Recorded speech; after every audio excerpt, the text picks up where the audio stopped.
All right, guys, get ready for your recap here. Do as fast as we can here. The High Middle Ages. The big theme about it is we have a 300-year period from 1000 to 1300, where Europe is going to emerge from the depth of the hated Dark Ages. And it's going to happen because new cities and towns are created. You remember when we last left, there was the castle. The strong man built the castle to stay small and be safe from invaders. Well, now towns are going to grow up around these old castles, and brand spanking new towns will be created. And the big thing besides new towns is it's going to allow separate monarchies to be created, specifically in England and France, and then Germany is going to become like a hot mess while Germany is just, it's struggling. We'll tell you about it. And we're also going to have a renewed conflict between the popes and the emperors. So England and France become nations, and Germany, or the old Holy Roman Empire, will still struggle. And the big thing about it is the process called lay investiture. It is a struggle between popes and emperors over who is more powerful. And strong Pope Gregory VII of the Gregorian chant wants to end the power of the kings to name church officials. What was happening is powerful nobles, kings, princes, lords were naming their friends, giving them jobs in high-ranking church positions. Bishops, archbishops, so on and so forth, and abbots of monasteries, thereby giving them greater control and influence over the people. Well, Gregory felt this was not only illegal, but it was corrupting the church. It was deviating from their mission. At the same time, a small monastery in France, Cluny, said, hey, we want to clean up and maintain the spiritual mission of the church. What we are doing is wrong. So as the Cluniastic reforms start, there is Pope Gregory who staunchly believes in them, and the monastery of Cluny says the governments are subservient to the church, separation of church and state. Well, Pope Gregory in 1075 condemns under penalty of excommunication any practice of lay investiture. Any noble who gives a friend a job within the church will be excommunicated or kicked out of the church. Well, this was a slap in the face to royal authority. And there was a strong king, King Henry of the King Henry II of the Holy Roman Empire, rejects this and says, that's crap. I'm going to choose my own pope. I don't have to listen to you. I'm in charge. And all the 360 nobles, the 360 princes in the Holy Roman Empire are like, yes, another pope and emperor conflict. While they're fighting, we can do whatever we want. Well, Gregory will eventually win this battle by excommunicating Henry. And over a long process, it'll take, another, 70, 80 years, but the Concordat of Worms is written. And the Concordat of Worms takes place in the town of Worms, German town of Worms, and it is a legal document ending forever the practice of lay investiture. The Pope made Henry stand outside his retreat for 3 days.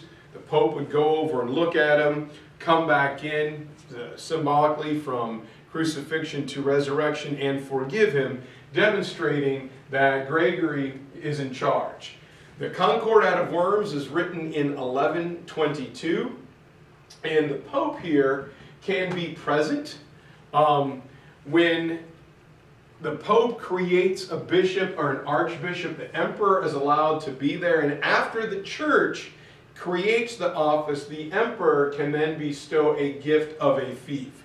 But he will go after the Pope, symbolizing that he is subservient. The emperor always goes first. If there's a question of loyalty, does the bishop listen to the emperor or the Pope? He always must listen to the Pope first. And this brings us up to the Crusades. And the Crusades are the pinnacle of power for the Roman Catholic Pope. And we have got the Crusades, we have Pope Gregory, and eventually Pope Urban. And it starts in 1090 when the Byzantine Emperor is being besieged by Muslim Seljuk Turks knocking on the door of Constantinople. So he's turned to ask for help.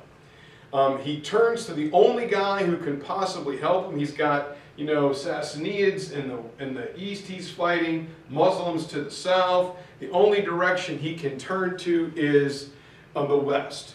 And the Byzantine Emperor comes as Pope Urban II for a crusade, and Pope Urban II is excited. He's got two objectives.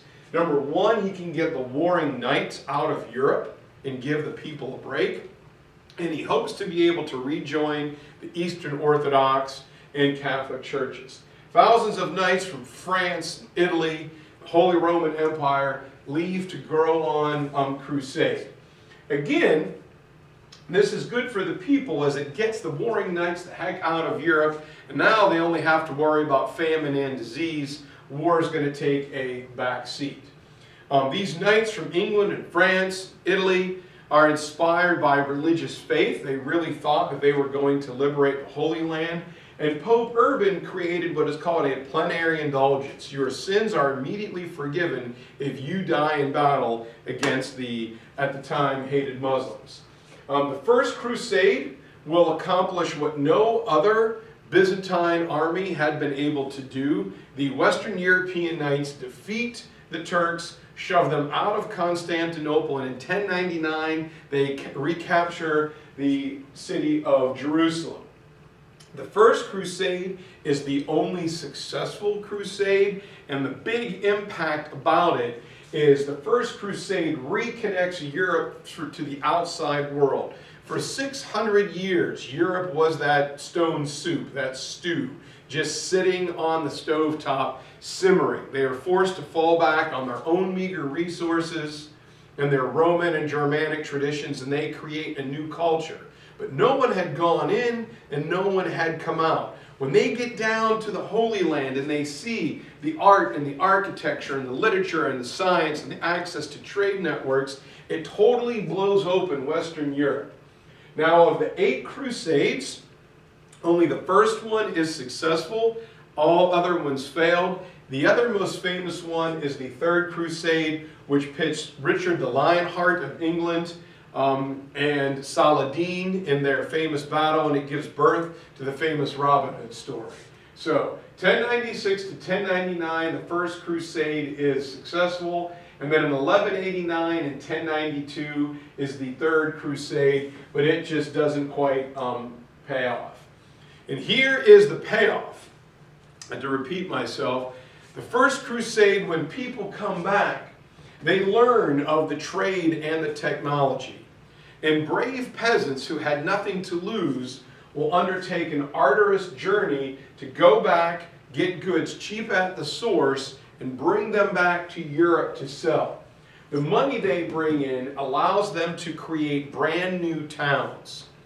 Maybe at intersections or off the old beaten trade routes on the Roman roads. Remember, for 600 years we've isolated. Well, now let's create a new town in between several feudal kingdoms where we can trade and travel.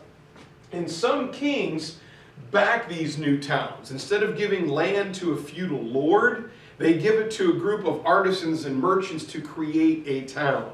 The money that is generated allows them to end classic feudalism. When towns begin to be built, you have blacksmiths and candle makers and butchers and millers. They begin to form protective guilds, ensuring everybody has an adequate amount of work. But with trading and business, we need literate people. So we get a rebirth of education as the first universities are brought back after learning about Islamic madrasas, and cathedral schools are opened. A papal decree allows anybody who wants to get an education to get one for free. And the Greco-Roman learning that was preserved by the Hebrew and the Islamic and Byzantine scholars are finally brought back to Western Europe. And so here you have the famous cathedral school. This is Salisbury, England. And this is was the University of Paris. It is Sorbonne University. And the king in Paris gave students special rights and privileges because he wanted a literate, trained bureaucracy very similar to Charlemagne. And this brings us to William the Conqueror, the story I will tell you when we get back, who is the illegitimate son of the Duke of Normandy. The Duke of Normandy is a vassal to the French king, and he controls the northern coast of France, the famous D-Day beaches. But William, through his grandmother, has a direct bloodline to the throne.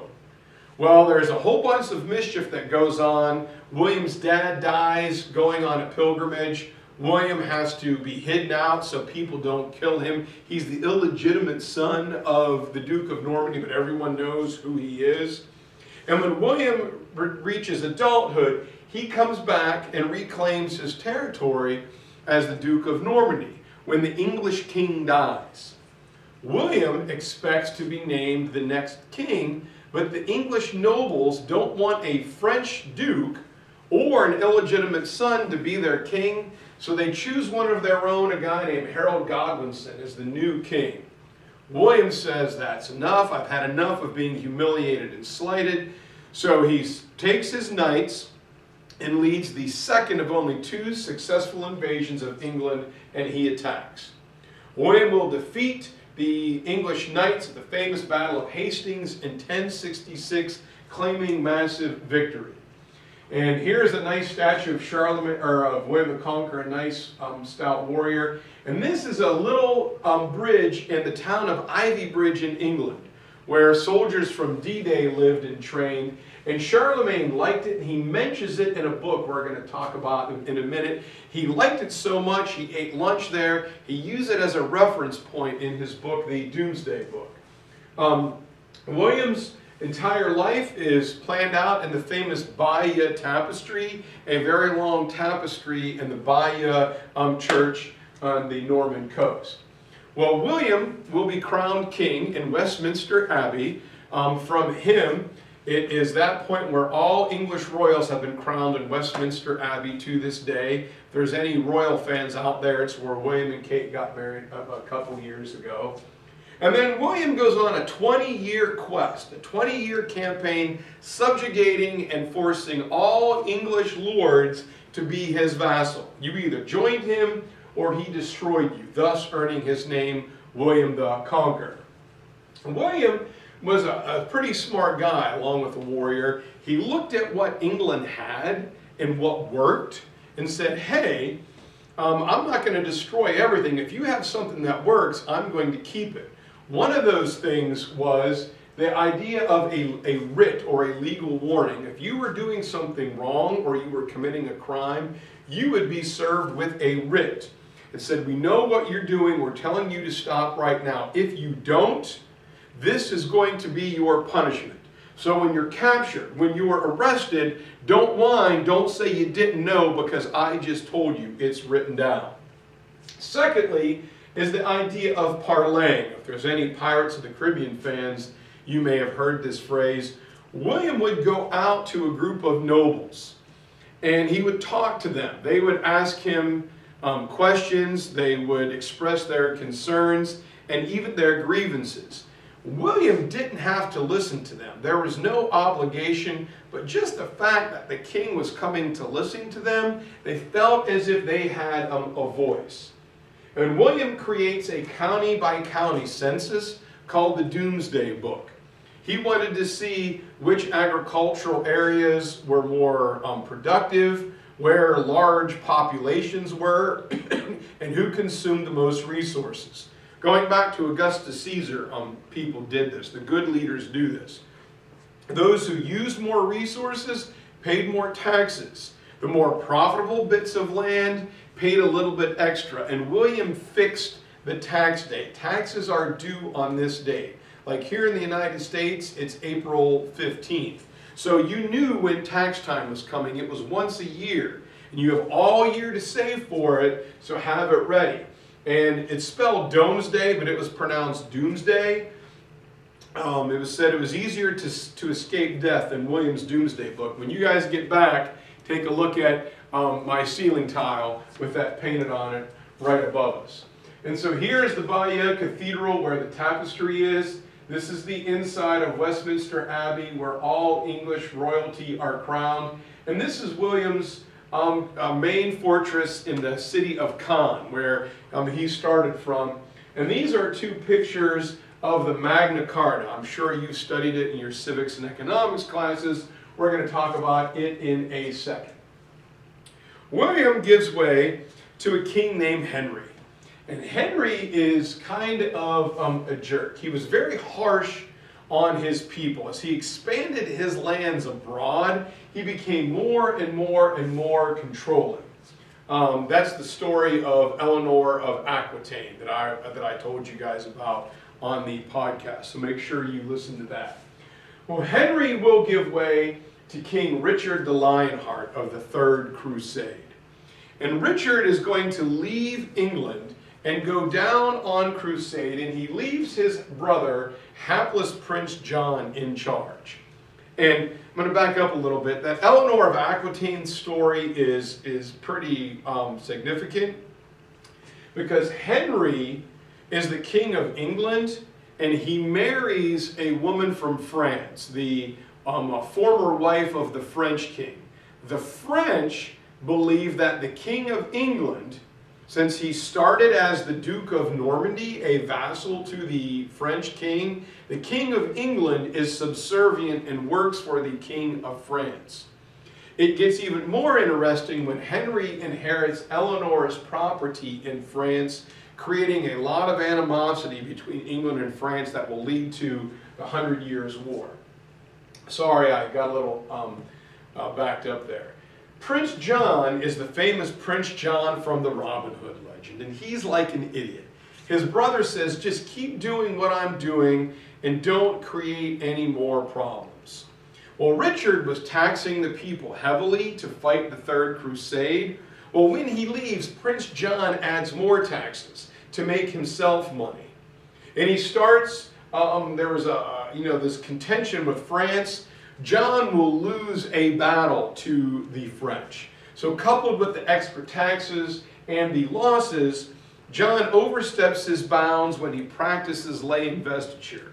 He names one of his good friends to be the Archbishop of Canterbury, the head church official in the city of Canterbury. And the Pope goes nuts. Says, stupid, do you not understand the Concordat of Worms? And John is excommunicated. Eventually, when he doesn't back down, another very strong Pope, Innocent III, will place the entire country of England under interdict, which means the churches are closed. There's no confession, no baptism, no marriage, no last rites, no church services of any kind. At this time, if you don't get those sacraments and you die, you're going to hell. So people go crazy, and John is forced to back down. He has to publicly apologize to the Pope and announces that he is a vassal to the Pope. While his nobles rebelled, and John is forced to sign the Magna Carta, or the document known as the Great Charter. And what it does is it creates English common law, where everyone is equal under law, even the king. Before this, the king created the law. Laws didn't apply to him.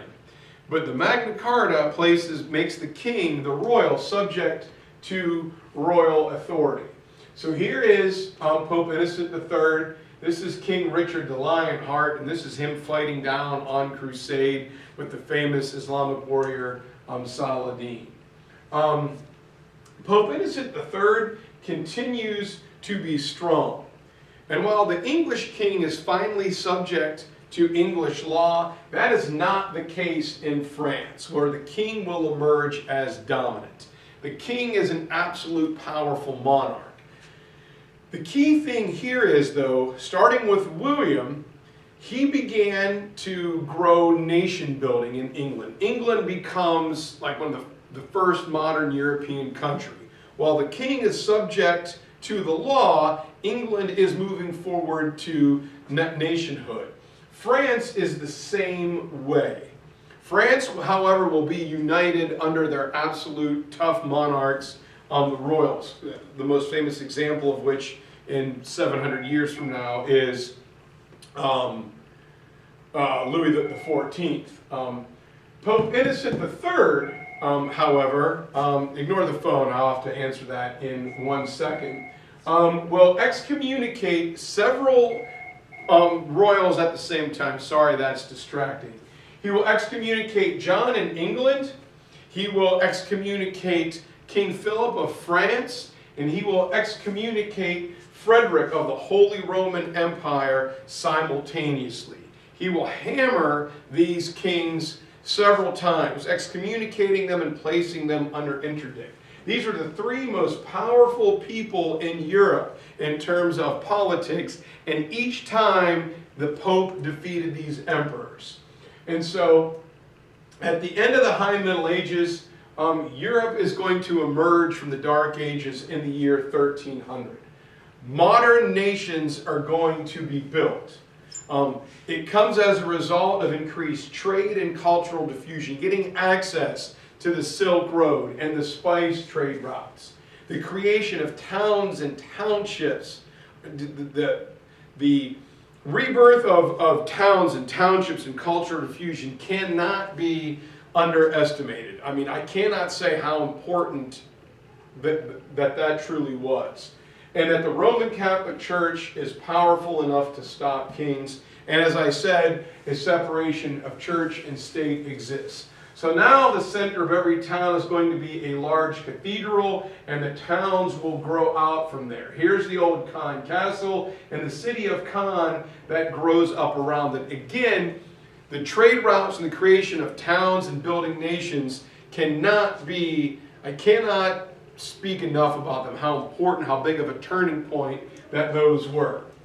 One last problem, as Europe is heading into the Renaissance, Genghis Khan and his Mongols were going crazy coming across Asia. They create us a nice new bigger trade route, but unfortunately they bring the Black Death. So that's where we're going to stop. Please watch this, and we're moving on to Mesoamerica when we get back.